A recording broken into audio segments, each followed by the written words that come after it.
ನೋಡಿ, ಸುಮಾರು 600-700 ಜನ ಸ್ಟೂಡೆಂಟ್ಸು ಜೀವ ತೆತ್ತಿದರಂತೆ 1965 ಆಸ್ಪಾಸಲ್ಲಿ. ಮತ್ತೆ ಇದು 1938ರಲ್ಲೇ ಶುರು ಆಗಿರೋದು, ಬ್ರಿಟಿಷರು ಕಾಲದಲ್ಲೇ. ನಮಗೆ ಹಿಂದಿ ಬೇಕಾಗಿಲ್ಲ, ನಮಗೆ ಏನಿದ್ರು ತಮಿಳು ಮತ್ತೆ ಇಂಗ್ಲಿಷ್ ಸಾಕು ಅನ್ನುವಂಥದ್ದು. ಇದನ್ನ ಆಮೇಲೆ ಅಣ್ಣಾದೊರೈ ಅವರು CM ಆದ್ಮೇಲೆ ಅದನ್ನ ಕಾನೂನು ಮಾಡಿದ್ದಾರೆ. ಕರ್ನಾಟಕ ಆಗ್ಬೋದು, ಆಂಧ್ರ ಆಗ್ಬೋದು, ಕೇರಳ ಆಗ್ಬೋದು, ಅವರು ಕೂಡ 2 ಲ್ಯಾಂಗ್ವೇಜ್ ಪಾಲಿಸಿನೇ ತಗೋಬೇಕು, ಅದು ಒಳ್ಳೇದು. ನಮ್ಮ ರಾಜ್ಯದಲ್ಲಿ ಮಾತಾಡೋದಕ್ಕೆ ನಮ್ಮ ನೆಲದ ಭಾಷೆ ಏನಿದೆ ಅದನ್ನ ಮಾತಾಡ್ಬೋದು. ಬೇರೆಯವ್ರ ಜೊತೆ ಈಗ ನೋಡಿ, ಈಗ ನಾನು ಅವರು ಬೇರೆ ಮಾತಾಡುವಾಗ we are communicating in English.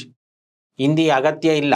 ಈಗ ತಮಿಳವ್ರ ಜೊತೆ ಕಮ್ಯುನಿಕೇಟ್ ಮಾಡೋದಕ್ಕೆ ಹಿಂದಿಲಿ ಕಮ್ಯುನಿಕೇಟ್ ಮಾಡೋದು, ನಾನು ಇಂಗ್ಲೆಂಡ್ ಅವ್ರ ಜೊತೆ ಕಮ್ಯುನಿಕೇಟ್ ಮಾಡೋದಕ್ಕೆ ಇಂಗ್ಲೀಷಲ್ಲಿ ಕಲ್ತ್ಕೊಳ್ಳೋದು, ತಿರ್ಗಾ ಬಾಂಗ್ಲಾದೇಶದವ್ರ ಹತ್ರ ಮಾತಾಡಬೇಕು ಅಂದರೆ ಇಂಗ್ಲೀಷು, ಇಲ್ಲಿ ಬೇರೆ ಬೇರೆ ರಾಜ್ಯದವ್ರ ಜೊತೆ ಮಾತಾಡೋಕೆ ಮಾತ್ರ ಹಿಂದಿ ಯಾಕೆ ಕಲ್ತ್ಕೋಬೇಕು?